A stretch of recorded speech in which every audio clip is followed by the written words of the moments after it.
ಕಲಬುರಗಿ ಜಿಲ್ಲೆಯ ಚಿತ್ತಾಪುರ ತಾಲೂಕಿನಲ್ಲಿ ಚಕ್ರವರ್ತಿ ಸೂಲಿಬೆಲೆ ಪ್ರಿಯಾಂಕಾ ಖರ್ಗೆ ಅವರ ಮೇಲೆ ಲೆಕ್ಕಕ್ಕಿಲ್ಲದ ಆರೋಪವನ್ನು ಮಾಡುತ್ತಿದ್ದಾರೆ ಎಂದು ಕೂಲಿ ಕಬ್ಬಲಿಗ ಸಮಾಜದ ಮುಖಂಡ ಲಚ್ಚಪ್ಪ ಜಮದಾರ್ ಕಿಡಿಕಾರಿದ್ದಾರೆ. ಸಂವಿಧಾನದ ಅಡಿಯಲ್ಲಿ ಕಾರ್ಯನಿರ್ವಹಿಸುತ್ತಿರುವ ಪೊಲೀಸ್ ಇಲಾಖೆಯವರು ಯಾವ ಸಂದರ್ಭದಲ್ಲಿ ಕಾನೂನಿನ ಸುವ್ಯವಸ್ಥೆ ಕಾಪಾಡುವ ಸಲುವಾಗಿ ಏನು ಕ್ರಮ ತೆಗೆದುಕೊಳ್ಳಬೇಕು ಅದು ತೆಗೆದುಕೊಳ್ಳುತ್ತಾರೆ. ಪೊಲೀಸ್ ಇಲಾಖೆಯವರು ತೆಗೆದುಕೊಂಡ ಕ್ರಮಕ್ಕೆ ಸೂಲಿಬೆಲೆಯವರು ತಮ್ಮ ಸ್ವಯಂ ಪ್ರಚಾರಕ್ಕಾಗಿ ಮತ್ತು ಬಿಜೆಪಿ ಪಕ್ಷದ ಓಲೈಕೆಗಾಗಿ ವಿನಾಕಾರಣ ಪ್ರಿಯಾಂಕಾ ಖರ್ಗೆ ಅವರ ಮೇಲೆ ಆರೋಪ ಮಾಡುತ್ತಿರುವುದು ಎಷ್ಟರ ಮಟ್ಟಿಗೆ ಸರಿ ಎಂದು ಹರಿಹಾಯ್ದರು. ಇವತ್ತು ತಮ್ಮ ಮುಖಾಂತರ ಏನು ಈ ರಾಜ್ಯದಲ್ಲಿ ಚಿಂತಕ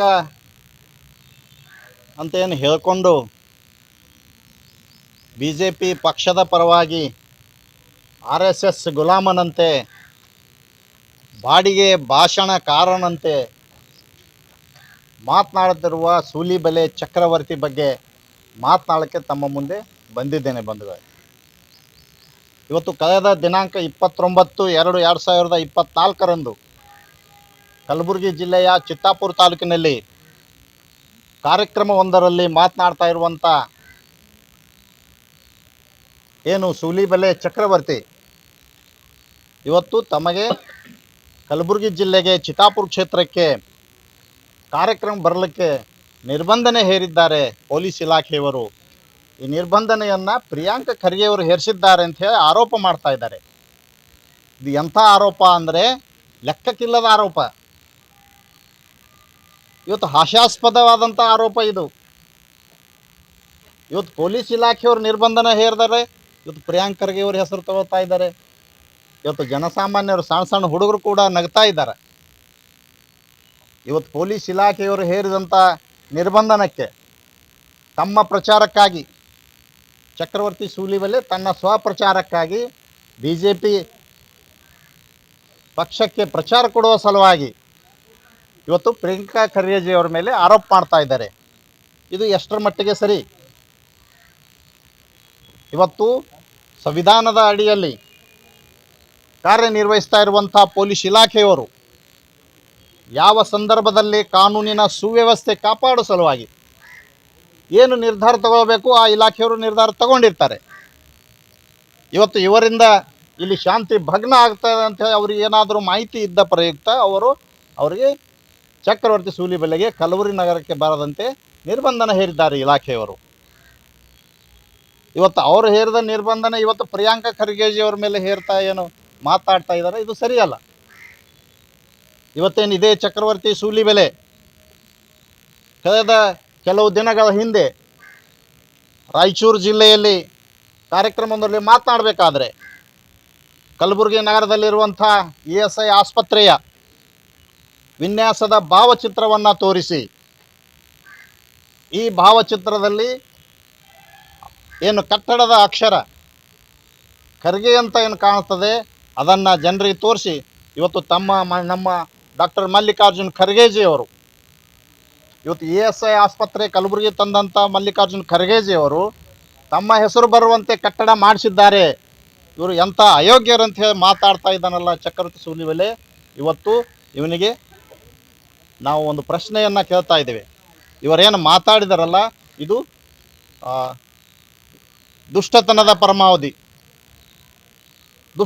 ಪರಮಾವಧಿಯಿಂದ ಇವರು ಮಾತಾಡಿದ್ದಾರೆ. ಆ ಯೋಗ್ಯತೆ ಅವನಿಗಿಲ್ಲ. ಖರ್ಗೆ ಅವರ ಬಗ್ಗೆ ಮಾತಾಡಬೇಕಾದ್ರೆ ಯೋಗ್ಯತೆ ಇಲ್ಲ. ಇವತ್ತು ಅವ್ರ ಮುಂದೆ ನೀ ಸಣ್ಣ ಬಚ್ಚ ಇದ್ದಂಗೆ, ಸಣ್ಣದ ಒಂದೇ ಬಚ್ಚ ಇದ್ದಂಗೆ ನೀ. ಇವತ್ತು ನೀ ಏನು ಚಿಂತಕತೆ ಹೇಳ್ತಾ ಇದ್ದಿ, ಸಮಾಜ ರಾಜ್ಯದಲ್ಲಿ ಚಿಂತನೆ ಮಾಡ್ತಾ ಇದ್ದಿ, ಜನರಿಗೆ ಮೆಸೇಜ್ ಕೊಡ್ತಾ ಇದೆಯಲ್ಲ. ಇವತ್ತು ಗುಜರಾತ್ನಲ್ಲಿ ಏನು ಕ್ರಿಕೆಟ್ ಆಟದ ಮೈದಾನ ಸರ್ದಾರ್ ಪಟೇಲ್ ಹೆಸರಿನಲ್ಲಿರುವಂಥ ಸ್ಟೇಡಿಯಂ ಅದನ್ನು ಮೊನ್ನೆ ಬದಲಾವಣೆ ಮಾಡಿ ಇವತ್ತು ಮೋದಿ ಸ್ಟೇಡಿಯಂ ಅಂತ ಮಾಡಿದ್ರು. ಇದು ಯಾರು ದುಡ್ಡನ್ನೇ ಕಟ್ಟಿದ್ದು? ಇದು ಯಾರ ಅಪ್ಪನ ಆಸ್ತಿ ಅದೇನು? ಇವತ್ತು ಅದು ಕಟ್ಟಿದ್ದು ಕೂಡ ಸಾರ್ವಜನಿಕರು ಕ್ರಿಕೆಟ್ ಪ್ರೇಮಿಗಳಿಂದ ಸಂಗ್ರಹವಾದಂಥ ಹಣದಿಂದ ಕಟ್ಟಡ ಮಾಡಿರೋದು. ಇವತ್ತು ಸರ್ದಾರ್ ವಲ್ಲಭಭಾಯಿ ಪಟೇಲ್ ಅವರ ಬಗ್ಗೆ ದೊಡ್ಡ ದೊಡ್ಡ ಭಾಷಣಗಳನ್ನು ಮಾಡ್ತೀರಿ. ಇವತ್ತು BJP ಸರ್ಕಾರದವರು ದೊಡ್ಡ ದೊಡ್ಡ ಕಥೆಗಳನ್ನು ಹೇಳ್ತೀರಿ ಸರ್ದಾರ್ ವಲ್ಲಭಭಾಯಿ ಹೆಸರ ಮೇಲೆ. ಆದರೆ ಒಂದು ಸ್ಟೇಡಿಯಂ ಮೇಲೆ ಇರುವಂಥ ಅವ್ರ ಹೆಸರು ಬದಲಾವಣೆ ಮಾಡಿದ್ರಲ್ಲ, ಮೋದಿ ಹೆಸರು ಇಟ್ರಲ್ಲಪ್ಪ. ಇದಕ್ಕೆ ಯಾಕೆ ನೀ ಪ್ರಶ್ನೆ ಮಾಡಲಿಲ್ಲ? ಸೂಲಿಬೆಲೆ ಇವತ್ತು ಇದು ಕೂಡ ನೀನು ಪ್ರಶ್ನೆ ಮಾಡಬೇಕಲ್ಲ. ಅಷ್ಟೇ ಅಲ್ಲ, ಇವತ್ತು ಕರ್ನಾಟಕದಲ್ಲಿರುವಂಥ ಶಿವಮೊಗ್ಗದ ಏರ್ಪೋರ್ಟ್, ಆ ಏರ್ಪೋರ್ಟ್ದ ವಿನ್ಯಾಸ ಚಿತ್ರವನ್ನು ನೀವು ನೋಡಿದಾಗ ಅದು ಬಿ ಜೆ ಪಿ ಪಕ್ಷದ ಚಿಹ್ನೆಯಾದ ಕಮಲದ ಫೋಟೋ ಕಾಣಿಸ್ತದೆ, ಭಾವಚಿತ್ರ ಕಾಣಿಸ್ತದೆ. ಅದು ಯಾರಪ್ಪನ ದುಡ್ಲಿಂದ ಕಟ್ಟಿದ್ರು? ಇವತ್ತು ಸರ್ಕಾರದ ದುಡ್ಡಲ್ಲಿ ಕಟ್ಟಡ ಮಾಡಿದ್ದಾರೆ. ಇವತ್ತು ಅಲ್ಲಿ ಕಟ್ಟಿರಲ್ಲ, ಅದ್ರ ಬಗ್ಗೆ ಕೂಡ ಮಾತಾಡಬೇಕು. ಹೌದಪ್ಪ, ಇವರೊಬ್ಬರು ಚಿಂತನೆ ಮಾಡೋರು, ಇವರು ಜನರಿಗೆ ಒಂದು ಒಳ್ಳೆಯ ಮೆಸೇಜ್ ಕೊಡೋರು ಅಂತ ನಾವು ತಿಳ್ಕೊಬೋದು. ಆದರೆ ನಿಮ್ಮ ಮೆಸೇಜ್ ಏನಾಗ್ತಾ ಇದೆ, ಇವತ್ತು ದೇಶ ಒಡೆಯುವಂಥ ಮೆಸೇಜ್ ಇದೆ. ಇವತ್ತು ಸಮಾಜಗಳನ್ನು ದೂರ ಮಾಡುವಂಥ ಸಮಾಜ, ಜಾತಿಗಳಲ್ಲಿ ಜಗಳ ಹಚ್ಚುವಂಥ ಮೆಸೇಜ್ ನಿಮ್ಮಿಂದ ಕೊಡಲಾಗ್ತಾ ಇದೆ. ಕೇವಲ ಒಂದು ಪಕ್ಷಕ್ಕಾಗಿ, ಇವತ್ತು ಒಬ್ಬ ವ್ಯಕ್ತಿಯ ವೈಭವೀಕರಣಕ್ಕಾಗಿ, ಇವತ್ತು ಸಮಾಜದಲ್ಲಿ ಆತಂಕವನ್ನು ಸೃಷ್ಟಿ ಮಾಡಲಿಕ್ಕೆ ನೀವು ಮೆಸೇಜನ್ನು ಹಾಕ್ತಾ ಇದ್ದೀರಿ. ಇವತ್ತು ಕಲಬುರಗಿ ನಗರಕ್ಕೆ ಬಂದಾಗ, ಇವತ್ತು ಚಿತ್ತಾಪುರ ಕ್ಷೇತ್ರದಲ್ಲಿ ಮಾತನಾಡ್ತಾ ಇರಬೇಕಾದ್ರೆ, ಇವತ್ತು ಕಲಬುರಗಿ ಜಿಲ್ಲೆ ಅಪ್ಪ ಮಗ ಪ್ರಿಯಾಂಕಾ ಖರ್ಗೆಜಿಯವರು, ಮಲ್ಲಿಕಾರ್ಜುನ್ ಖರ್ಗೆಜಿಯವರು, ಇವ್ರದ್ದೇನು ಜಾಗೀರಾದ ಅಂತ ಕೇಳ್ತೀಯ? ಕಲಬುರಗಿ ಜಿಲ್ಲೆ ಯಾರಪ್ಪಂದು ಅಂತ ಮಾತಾಡ್ತೀಯ? ಇವತ್ತು ನನಗೆ ಬರಲಿಕ್ಕೆ ಇಲ್ಲಿ ನಿರ್ಬಂಧನ ಹೇರಿದ್ದಾರೆ, ಅದಕ್ಕೆ ಪ್ರಿಯಾಂಕ್ ಖರ್ಗೆ ಅವರು ಹೆದರಿಕೆ ಇದೆ ನನ್ನನ್ನು ಕಂಡ್ರೆ, ಅವರೊಬ್ಬ ಪುಕ್ಕಲು ಅಂತ ಹೇಳಿ ಮಾತಾಡ್ತಾ ಇಲ್ಲ. ಅರೆ ಚಕ್ರವರ್ತಿ ಸೂಲಿಬೆಲೆ, ನಿನ್ನಂಥ ಚಕ್ರವರ್ತಿ 100 ಜನ ಸೂಲಿಬೆಲೆ ಬಂದರೂ ಕೂಡ ಪ್ರಿಯಾಂಕಾ ಖರ್ಗೆ ಎಂದೂ ಹೆದರೋರಲ್ಲ, ಹೆದರೋ ಜಾಯಮಾನನೇ ಅವ್ರದಲ್ಲ. ನೀ ಒಬ್ಬ ಬಾಡಿಗೆ ಭಾಷಣಕಾರ, ನಿನ್ನ ಮಾತಿಗೆ ಯಾರು ಹೆದರ್ತಾರೆ? ಇವತ್ತು ಕರ್ನಾಟಕದಲ್ಲಿ ಏನು ಕಳೆದ ಸರ್ಕಾರದಲ್ಲಿ ನಡೆದಂಥ ಹಗರಣಗಳು, ಇವತ್ತು PSI ಹಗರಣ, ಬೀಟ್ ಕಾಯಿನ್ ಹಗರಣ, ಬೋವಿ ವಡ್ರ ಗಂಗಾ ಕಲ್ಯಾಣ ನಿಗಮದ ಹಗರಣ, ಇವತ್ತು ಕಳೆದ ಸರ್ಕಾರದ 40% ಹಗರಣವನ್ನು ಬಯಲಿಗೆ ಎಳೆದವರು, ಇವತ್ತು PSI ಹಗರಣ, ಇಂಥ ದೊಡ್ಡ ಹಗರಣವನ್ನು ಬಯಲಿಗೆ ಎಳೆದವರು ಯಾರಾದರೂ ಇದ್ದರೆ ಅದು ಈ ಕರ್ನಾಟಕದ ಗಂಡುಗಲ್ಲಿ ಯಾರಪ್ಪ ಅಂದರೆ ಪ್ರಿಯಾಂಕಾ ಖರ್ಗೆ ಅವರು ಅಂತ ಹೇಳಬೇಕಾಗ್ತದೆ.